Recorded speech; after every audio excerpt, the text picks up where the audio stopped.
Hey guys, welcome back to my channel, All in a Day's Life. I thought I'd just bring you out to the garden because I don't think that you've seen a fair bit of the stuff that's going on at the moment. It's really windy out here, so I apologise for that. And my voice is a bit croaky, I don't know what's going on there. The last couple of days I feel like it's either coming or going, but I'm not too sure. So I just thought I'd show you a few cool things. We've got a lot of capsicum coming, or peppers, whatever you want to call them, sweet peppers. I'm trying to get red ones, so I'm waiting for them. All capsicums start green, and I'm trying to wait for them to turn red before I pick any of them. So once they start turning a little bit red, they don't have to be fully red before you pick them. As long as they've started turning red, then they will eventually all turn red. So but if you pick them green, then they're not going to turn red after you've picked them if they're still all green. Only if they're showing signs of changing colour, that they will continue to change that colour after you pick them. So I've got a lot of capsicum plants.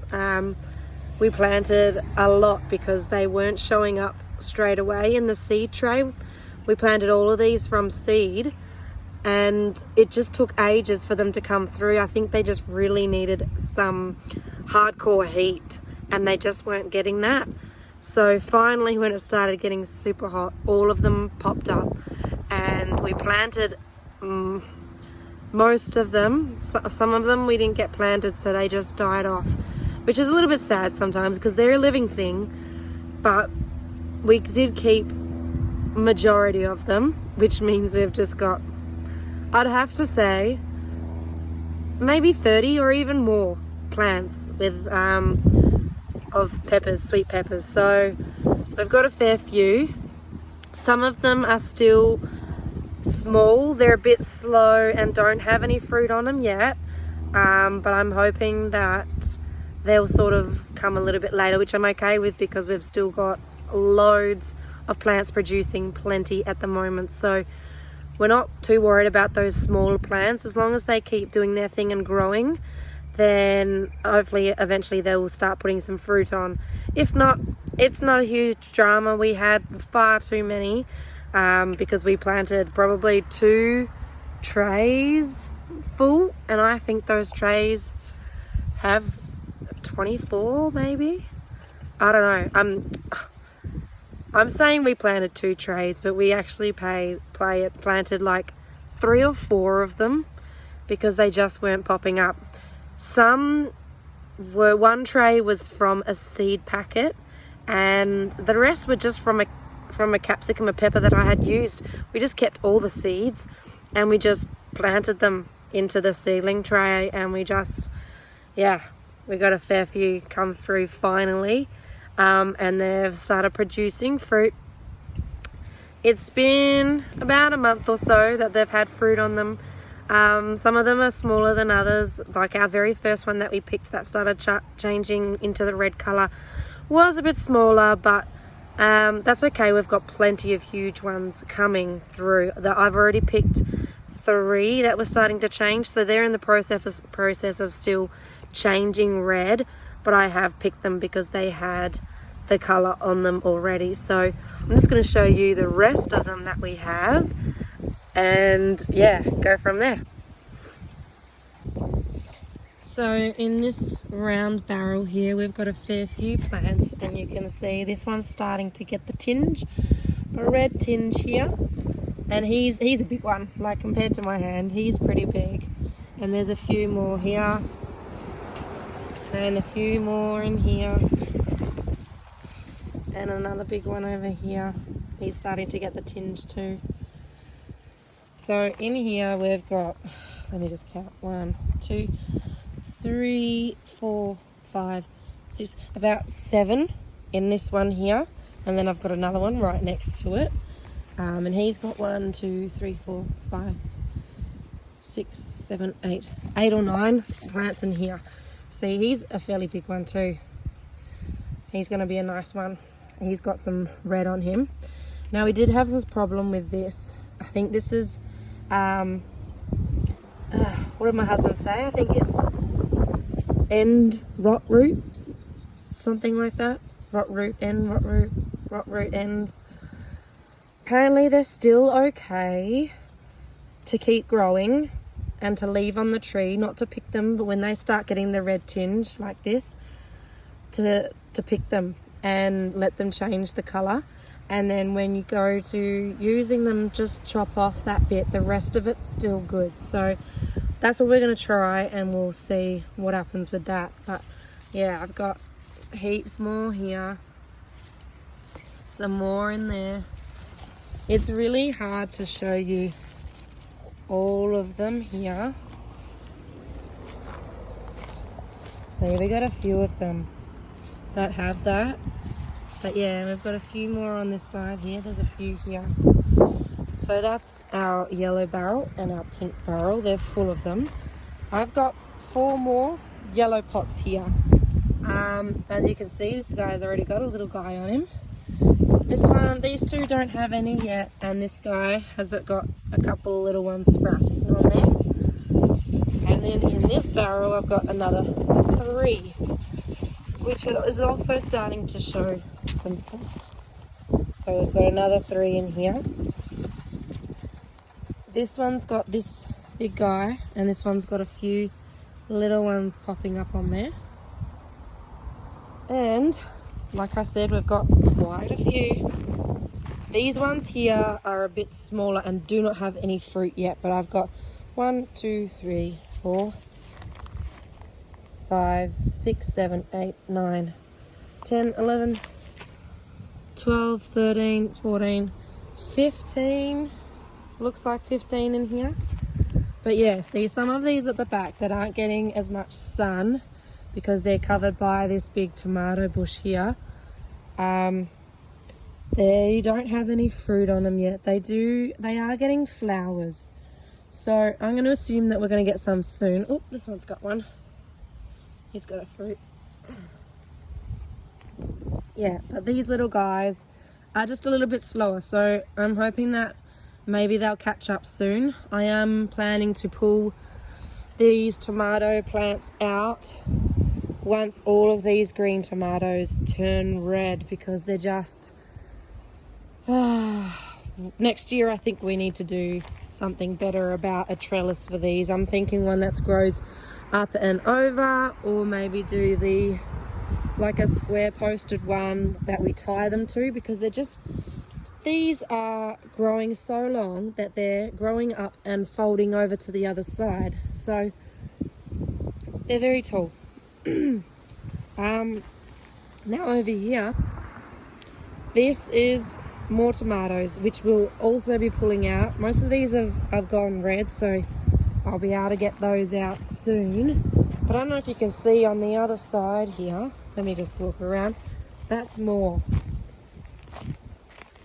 sweet peppers or capsicums, whatever you want to call them. We've got another 1, 2, 3, 4, 5, 6 there. They're getting rather tall, but they don't, I was going to say they don't have any fruit on it, but I can see one here. And they should probably start producing now that most of these tomato bushes are sort of dying down now. They don't really have any more leaves and stuff on it. So they're getting a little bit more sun. And then there's one tiny little guy down there. I don't know if you can see him. He's not going anywhere, I don't think. I think he'll just be a weak little guy that never got anywhere. So that's what's in the front yard. I have a whole another garden bed of them in the backyard. So I might just pop you around there and show you, because they've got lots of capsicums on them, like these other 2 big ones. Alright, so we're in the backyard now. Straight up, you can see that there's 2 more here in these 2 little pots. They were the latest ones that we took out of the seedling tray. So we left them in the seedling tray just for far too long. Only since we've put them in pots, they've decided to become a plant and not just a little sticked. Don't worry about these 2. We just planted those in there. They're cayenne peppers. So they'll take a little bit. So here we go. Here are the rest of them, with a bit of a basil there, but they've got fruit on them too. So we're gonna have a fair few capsicums or peppers come through, all in here. We've got a lot. I've just got to be really careful because we don't want them to fall off, because the branches are quite, yeah, they can break easily. So we've got a fair few in here, and I'm talking like heaps. So I think we'll be pretty set with the capsicums here. Yeah, this little guy's really pulling over because he's got a fair few capsicums on there. So now what I was saying about this one's got a fair few. This is where I first noticed it, out here, and I've got a couple more that have it. So the easiest way to fix this problem, if you ever come across it, I don't know what it's from, I think it's from lack of nutrients, but the easiest way to fix this or prevent it is to ensure that the plants have enough calcium. So what we did, because we have chickens and we use a lot of eggs, we just bake the egg peels, the egg shells. Once the egg shells are empty, you just put them on a tray and put them in the oven for a bit and dry them out, and then you just crush them up, and then you just put them down in the soil and water them in. So we've got, you can see a kind of tiny little bits, but my husband tried to grind them up as much as he could to get them in the bed, and then you just water them in. So while I was looking in here, I just seen this sneaky little guy, which I don't even see in here. He's pretty red. So he's ready to be pulled. He's looking good. He's not very big. I'm okay with that. But he's still a fairly decent size, if you can see that. So, hello chookies. Yeah, so that's our capsicums. Now these ones are quite tall there. You can see. Those are probably almost a metre high.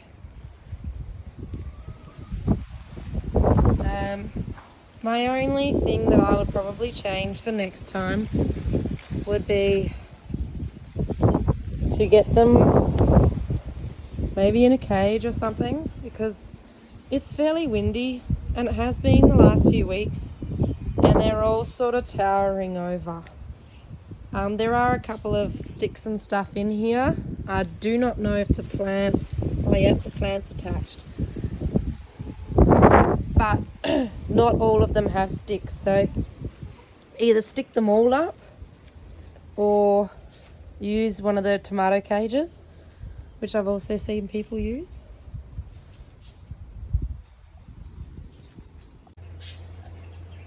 So I thought I would just show you the very first one we picked, is this guy. So he's fully red now. We only picked him when he had a tinge of red on him, and we've just let him sit. He's still got a tiny bit of green left there, but he's probably just about ready to go for a red one. And I've got these three here. So half of these are still half green, half red. So, and as you can see, this one had the same problem. Once we cut one of those open, we'll be able to see what's going on inside, but I don't want to do that until these are fully ripe, and then we could probably just cut the end off. So got a fair few here. They're all pretty decent size.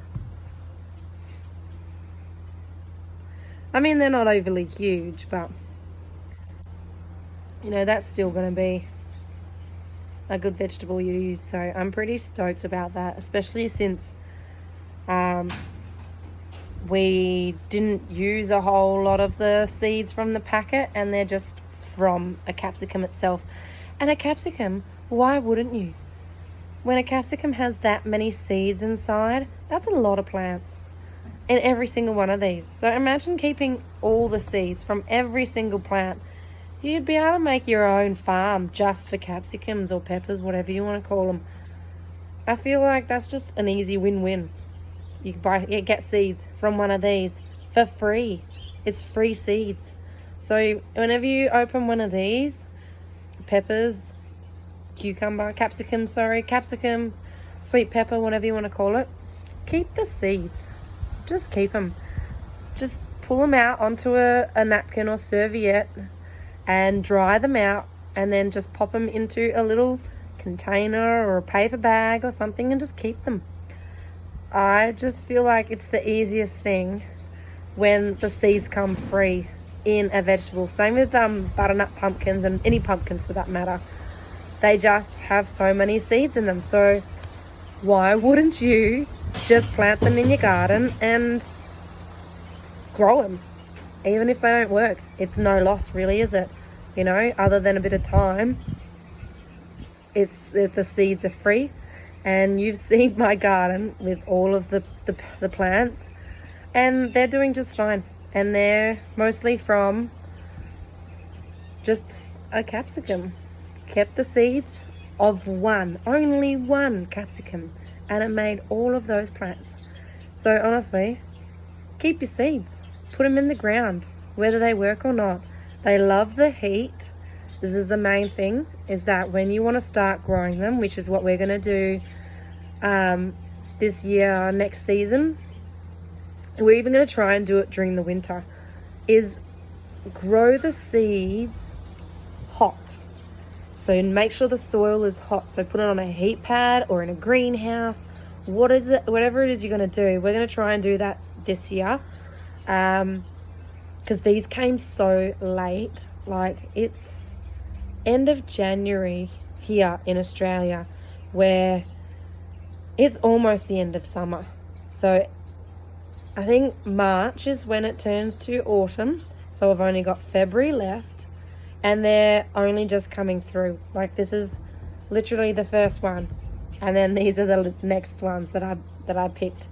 So we're only just getting them now. So this is the main thing, I think, is that they need to be hot. So they need to be planted in a hot, sunny position, whether you're starting them out in a greenhouse or on heat packs in a seedling container or tray. They need to be hot. And then when you plant them in the ground, you need to make sure they're in a place that gets a lot of sun.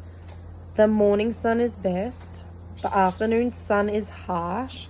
So depending on where you are and what the climate's like, we're in a temperature climate, which is fairly mild, I would say. It's not tropical, it's not arid, it's just, we don't get full on winter or anything with snow, and it doesn't really get that cold. So I'm thinking we will try and do these through winter, but we're going to have to put in place something else like the heat pads or a greenhouse or just something to keep them warm, and we'll see how we go. So I will bring you on that journey when we start doing that. Obviously we're already starting to think about what we're planning for winter.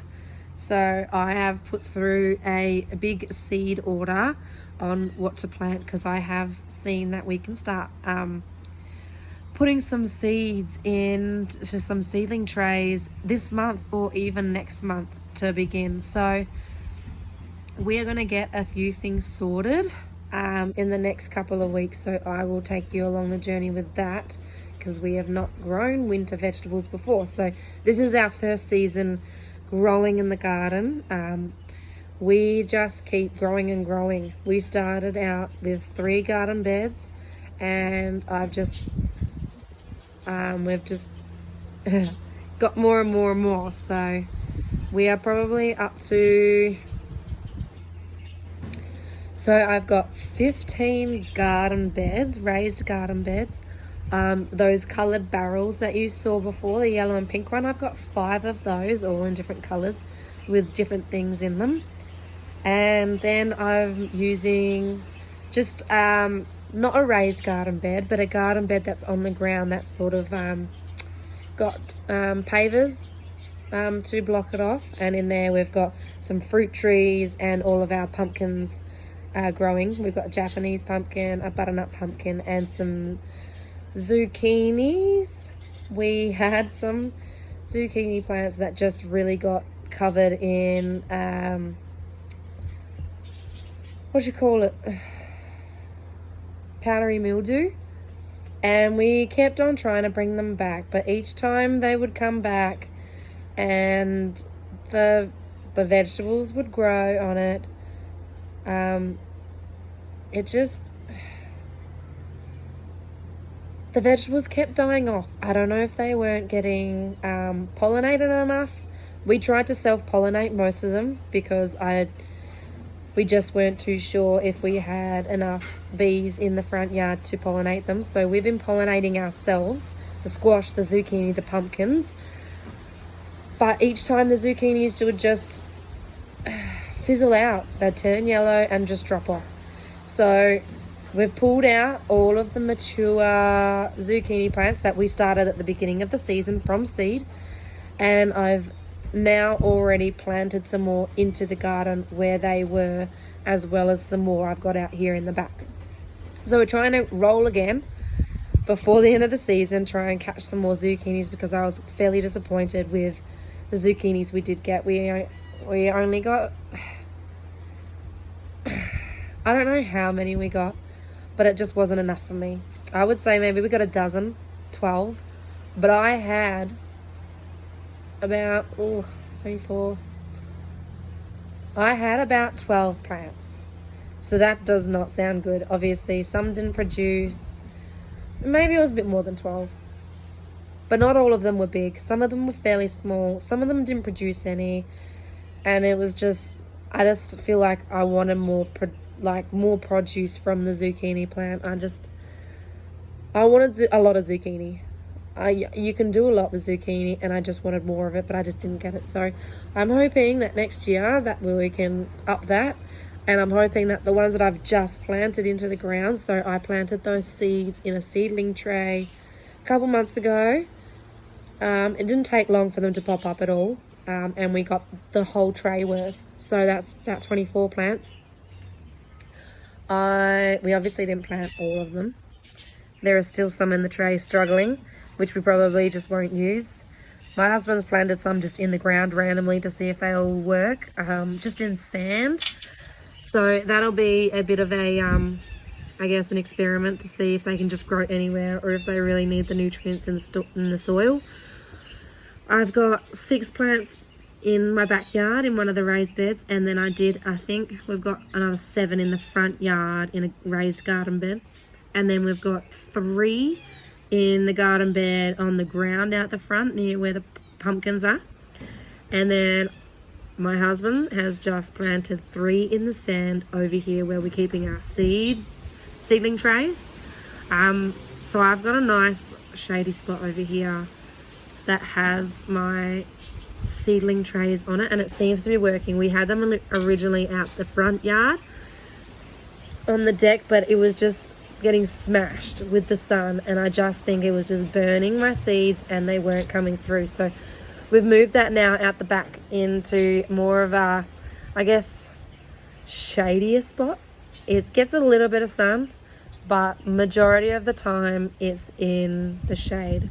So, and the seeds seem to be really enjoying it there and growing. So currently on the seedling tray I've got the rest of those zucchinis, which I don't think I'll be using. I've got more tomatoes coming, but I've got the big tomatoes. So all the ones that you saw out the front before are all cherry tomatoes. And we just didn't get any of the big tomatoes. They just didn't grow to the proper size. So we're hoping that before the season ends, we can get those into the ground and get something off them. And those are big tomatoes. So hopefully we can use those and get them into the ground. And I've got about, I think all I had was 5 squash left. I didn't have many of those left in my packet. I went to go plant some more and I was like, oh, I've only got 5 left. So I planted those 5, which I'm okay with. with it being towards the end of the season. So we've got 5 squash in the seedling tray ready to be planted. I've just got to find a spot to plant them. We did pull some of our old squash plants out that weren't producing, so I'll probably just put them there. But we've still got 3 of the original squash there, and they're huge. The leaves are bigger than my head.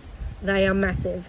So I think that they're really doing well since we took out the other ones that were just sort of crowding them. We haven't seen any squash off them yet. There has been buds on there, and I have tried to fertilize them with their male flowers, so we'll see, because they just kept dropping off. So hopefully we get a few, because those squash are delicious. They're the yellow round ones, and they're delicious. Honestly, I just chop them up and roast them, and they're so good. And I think that's about it in our seedling tray. Squash, tomato, and some lettuce. I've planted some iceberg lettuce this time. Every other time I do the cos lettuce, or I just do the like bunchy lettuce, and I feel like I'm really not good at growing lettuce. They just keep reaching for the sky, and then they go bitter and whatnot, and they ended up just going to the ducks or the chickens. So I'm trying iceberg lettuce this time. I have started them in the seedling tray. I probably need to get them into the ground so they can start doing their thing. But yes, I've finally got some.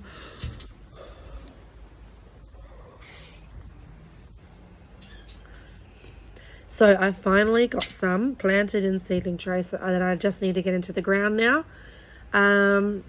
My husband thought it'd be a great idea to plant watermelon. So we've got 4 watermelon plants. They are not very big. They are very small, and I'm not sure if we'll make it into the season. So we will see. But watermelons would be nice, because they are just super expensive at the shop right now. All fruit is just super expensive. I don't know how people are doing it. Sometimes I'm getting some good deals on fruit, but even apples and bananas are just crazy. Finally, I got bananas for $3 a kilo, which I think is just still overrated, honestly. I'm pretty sure a year or 2 ago I was going to the markets and getting bananas for $1 a kilo, and it's just crazy. And that's the cheapest I've seen it in ages. It has been like $4 a kilo, $5 a kilo, $4.50 a kilo, and it's just that's extreme. Bananas are not a light thing that you can get many for in a kilo. So, and my kids love them. So yes, fruit has just been expensive. Pineapples, grapes are a good price right now. Strawberries come and go. Yeah, so it's a little bit off and on. I'm really not looking forward to when avocados finish up, because we use them all the time. Well, that's probably enough jibber jabber. Anyways, all I wanted to show you was the capsicums. I'll probably be doing another garden tour in the next couple of weeks, because there have been a few changes. We've ripped a few things out, planted a few more things, and we're making a few more changes probably this week, maybe end of this week or next week. So stay tuned for that, and we'll walk you through it and show you what we come up with. I'll catch you next time in All in a Day's Life. See you later.